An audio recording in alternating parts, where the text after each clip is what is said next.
हाय, आपके साथ मैं हूँ Surbhi Sharma. India TV YouTube channel subscribe करिए, बेल आइकन दबाएं।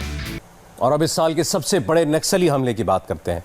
छत्तीसगढ़ के बीजापुर में नक्सलियों और सुरक्षा बलों के बीच एक ऐसी गन बैटल हुई, इसमें 4 घंटे तक दोनों तरफ से गोलियां चलती रहीं। 20 से ज्यादा जवान इस नक्सली हमले में शहीद हो गए हैं, 30 से ज्यादा घायल हैं। गृह मंत्री अमित शाह नक्सलियों पर फाइनल अटैक के लिए एक मीटिंग कर रहे हैं। बीजापुर में क्या हुआ और आगे क्या होने वाला है, देखिए।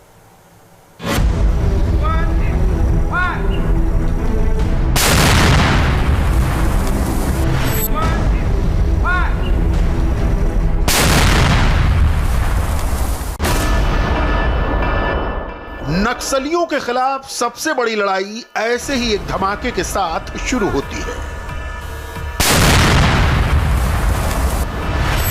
छत्तीसगढ़ के बीजापुर में 4 घंटे तक ऐसी भयंकर जंग लड़ी, जिसमें एक तरफ सैकड़ों की संख्या में नक्सली थे और दूसरी तरफ सैकड़ों की संख्या में सुरक्षा बल भी। दोनों आमने सामने थे और रॉकेट, हैंड ग्रेनेड, राइफल जैसे खतरनाक हथियारों का वार हुआ और चारों तरफ शव ही शव बिखर गए। ये गांव पूरी तरह जंग का मैदान बन गया। सुरक्षा बलों की शहादत हुई, लेकिन बड़ी खबर यह भी है कि नक्सलियों को भी बड़ा नुकसान पहुंचा। इतनी बड़ी संख्या में नक्सली मारे गए हैं कि नक्सली 3 से 4 ट्रैक्टर्स में अपने साथी नक्सलियों की लाशें भरकर अपने इलाकों में ले गए। क्या नक्सली काफी मारे गए, जैसा मैंने बताया कि गोपनीय सूत्रों से जानकारी मिली है। 3 या 4 ट्रैक्टरों में उनकी बॉडीज गई है। नक्सली हमले को लेकर गृह मंत्री अमित शाह ने छत्तीसगढ़ के मुख्यमंत्री भूपेश बघेल से फोन पर बात की। कांग्रेस और बीजेपी के बीच इस हमले को लेकर राजनीति भी हो रही है, सब कुछ बताएंगे आपको। लेकिन सबसे पहले इस हमले को लेकर पूरी डिटेल आपको विस्तार से समझाते हैं।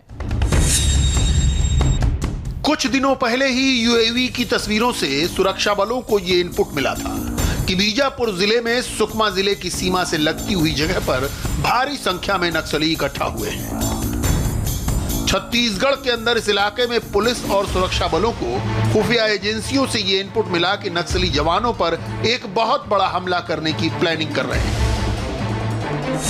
किसी भी तरह के हमले से पहले सुरक्षा बलों ने प्लान बनाया कि नक्सलियों पर एक्शन की कार्रवाई पहले ही कर दी जाए। नक्सलियों पर एक्शन का दिन 3 अप्रैल का तय किया गया। 3 अप्रैल के दिन सीआरपीएफ की बटालियन, डीआरजी यानी district reserve group, cobra battalion और एसटीएफ के करीब 700 जवानों ने छत्तीसगढ़ के बीजापुर में नक्सलियों पर एक्शन लेने के लिए रुख किया। ये पूरा इलाका घने जंगलों से घिरा हुआ है। ऐसे ही खतरनाक इलाके से सुरक्षा बलों की बख्तरबंद गाड़ियां निकली। बीजापुर जिले में एंट्री करने के बाद जौना घोड़ा की पहाड़ियां आई। इन पहाड़ियों और घने जंगलों वाले रास्तों पर सुरक्षा बलों की बख्तरबंद गाड़ियां आगे बढ़ती गईं। दरअसल सैकड़ों की संख्या में जवान ऐसे ही घने जंगलों के रास्ते से निकले, लेकिन बाद में उन्हें अपने बख्तरबंद वाहन से उतरना पड़ा क्योंकि रास्ता खराब था। सुरक्षा बल पैदल ही उस गांव तक पहुंचे जहां पर नक्सलियों ने अपना ठिकाना बना रखा था। लेकिन गांव के अंदर सैकड़ों की संख्या में नक्सलियों ने करीब 700 जवानों को यू शेप में घेर लिया। नक्सलियों ने रॉकेट लॉन्चर और हैंड ग्रेनेड से जवानों पर हमला कर दिया। सुरक्षा बलों ने भी नक्सलियों पर फायरिंग की, जिसमें बड़ी संख्या में नक्सली मारे गए।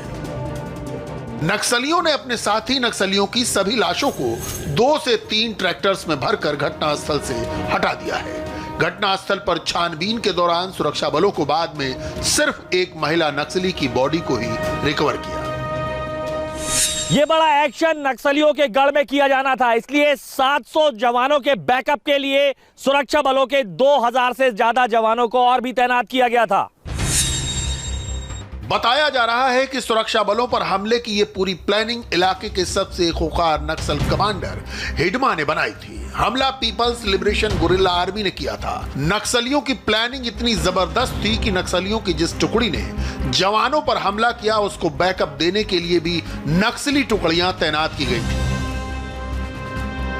दोबारा सुरक्षा बल नक्सलियों के इलाके में पलटवार कर पाते, उससे पहले ही नक्सली बड़ी संख्या में सुरक्षा बलों के हथियार लेकर फरार हो गए।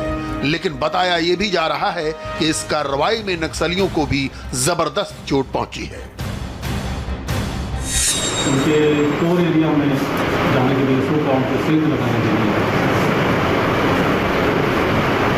कल आफ्टरनून में करीब 11 साढ़े 11 बजे दोनों पार्टी नक्सली और सुरक्षा बलों में, जिसके अंदर सीआरपीएफ, कोबरा, एसटीएफ, डीआरजी और सीएफ के जवान थे, दोनों तरफ से 4 घंटे की मुठभेड़ जो चली करीब 11:30 बजे से लेकर 3:30 बजे। इस मुठभेड़ के अंदर काफ़ी नक्सलियों के हताहत होने की खबर है, क्योंकि जो गोपनीय जानकारी मिल रही थी और सूत्र बता रहे थे करीब 3 या 4 ट्रैक्टरों से जो घायल और मृत नक्सली हैं उनको वहाँ से ट्रांसपोर्ट किया गया। उनको अभी वॉच कर रहे हैं हम लोग। दरअसल नक्सलियों ने यह हमला क्यों किया, इसके पीछे भी एक खास वजह है। नक्सलियों की तरफ से सरकार को वार्ता की पेशकश की गई थी। नक्सलियों ने वार्ता से पहले सरकार के सामने कुछ शर्तें भी रखी थी, जिसमें खूंखार नक्सलियों को रिहा कर देने की मांग भी थी। जब सरकार ने नक्सलियों की इन मांगों को ठुकरा दिया, तब नक्सलियों ने जवानों पर अटैक करने का प्लान बनाया। 3 अप्रैल के पहले 23 मार्च को भी नक्सलियों ने सुरक्षा बलों पर एक सफल हमला किया। 23 मार्च को नक्सलियों ने आईईडी ब्लास्ट किया था, जिसमें 5 जवान शहीद हो गए।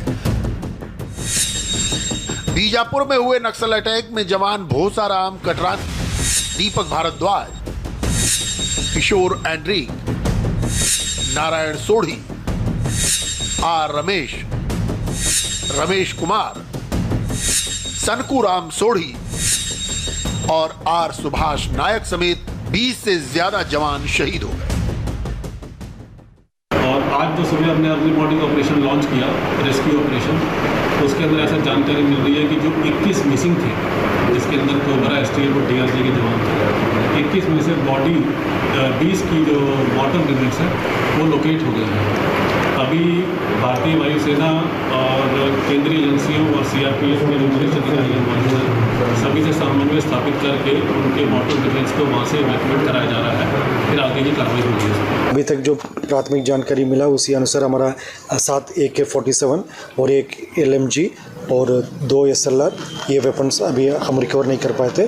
और जो फील्ड का आसूचना भी मिला है और आसपास क्षेत्र की जो जनता द्वारा भी जो ये खबर को पुष्टि की जा रही है, लगभग 3 या 4 ट्रैक्टर्स में जो कल घटना के पश्चात शाम होने के बाद फिर हमारा जो टीम्स जो रिट्रीट किया और उसके पश्चात उनका घायलों का और डेड जो माओवादी का डेड बॉडीज़ को ले जा रहा है, उसका और भी तस्दीक की जा रही है, उसका नाम वगैरह भी अभी प्राप्त की जा रही है। देश की सुरक्षा में लगे बहादुर जवानों के मजबूत कंधों पर देश की सुरक्षा का बोझ कभी भारी नहीं होता, लेकिन अपने ही साथी जवान की अंतिम विदाई देना आसान नहीं होता। सुरक्षा बलों ने शहीद हुए अपने साथियों को अंतिम विदाई दी। 30 से ज्यादा जवान घायल हैं, जिन्हें रायपुर के अस्पताल में इलाज के लिए भर्ती करवाया जा रहा है। जहां तक आंकड़े का सवाल है, मैं अभी कुछ कहना नहीं चाहता क्योंकि अभी सर्च ऑपरेशन चल रहा है, मगर दोनों ओर का नुकसान हुआ है। हमारे जवान शहीद हुए हैं। मैं उन सभी जवानों को श्रद्धांजलि भी देता हूं और उनके परिवारजनों को और देश को इतना विश्वास दिलाना चाहता हूं कि जवानों ने अपना खून जो देश के लिए बहाया है वो व्यर्थ नहीं जाएगा। हमारी लड़ाई और मजबूती के साथ और मक्कमता के साथ और तीव्रता के साथ इन नक्सलियों के खिलाफ चालू रहेगी और हम इसको परिणाम तक ले जाएंगे। प्रधानमंत्री नरेंद्र मोदी ने भी जवानों को श्रद्धांजलि देते हुए ट्वीट किया। प्रधानमंत्री ने लिखा है कि मेरी संवेदनाएं छत्तीसगढ़ में माओवादियों से लड़ते हुए शहीद हुए जवानों के परिवारों के साथ है। वीर शहीदों की कुर्बानियों को कभी नहीं भुलाया जाएगा। घायल जवानों के जल्द से जल्द ठीक होने की कामना है। गृह मंत्री अमित शाह ने इस हमले को लेकर छत्तीसगढ़ के मुख्यमंत्री भूपेश बघेल से बात भी की है। नक्सली हमले के बाद गृह मंत्री अमित शाह ने अपना असम का दौरा रद्द किया और वापस दिल्ली लौटे।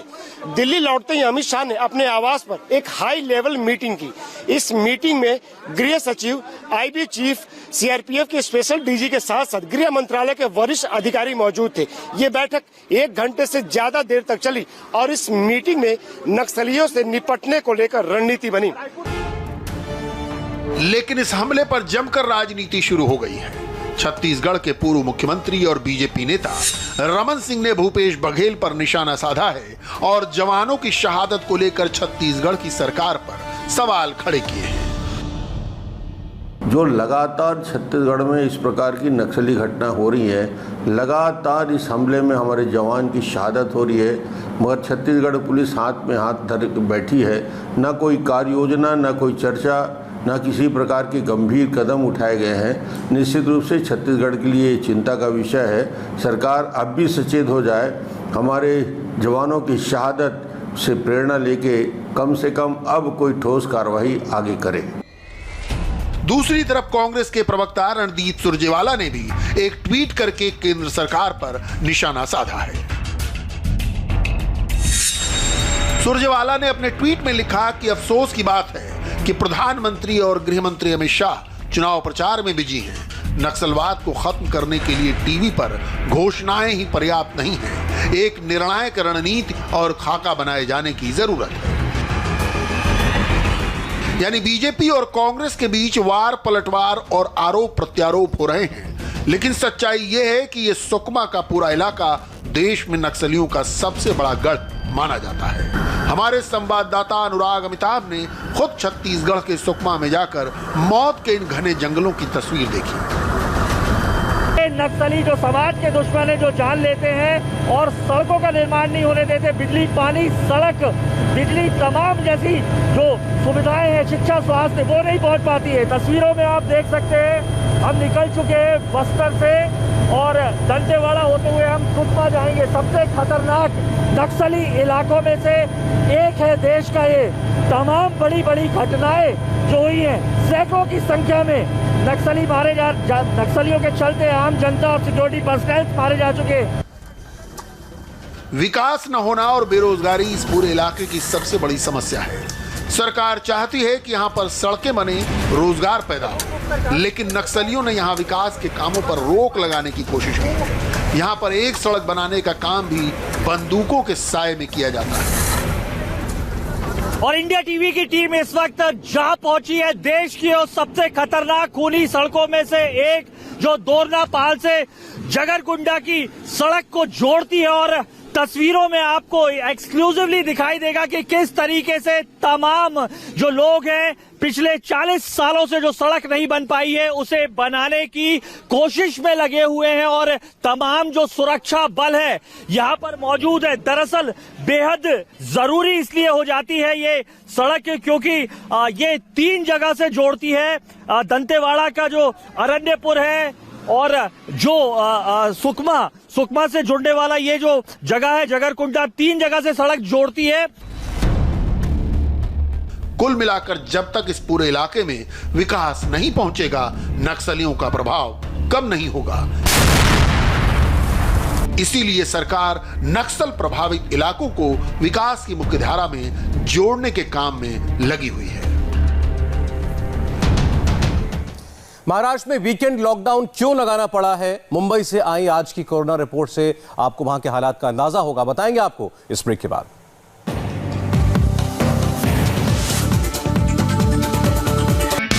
हाय, आई एम सुरभि शर्मा। खबरों से अपडेट रहने के लिए India TV YouTube channel subscribe करिए, साथ में बेल आइकन जरूर दबाएं। जुड़े रहें इंडिया टीवी के साथ।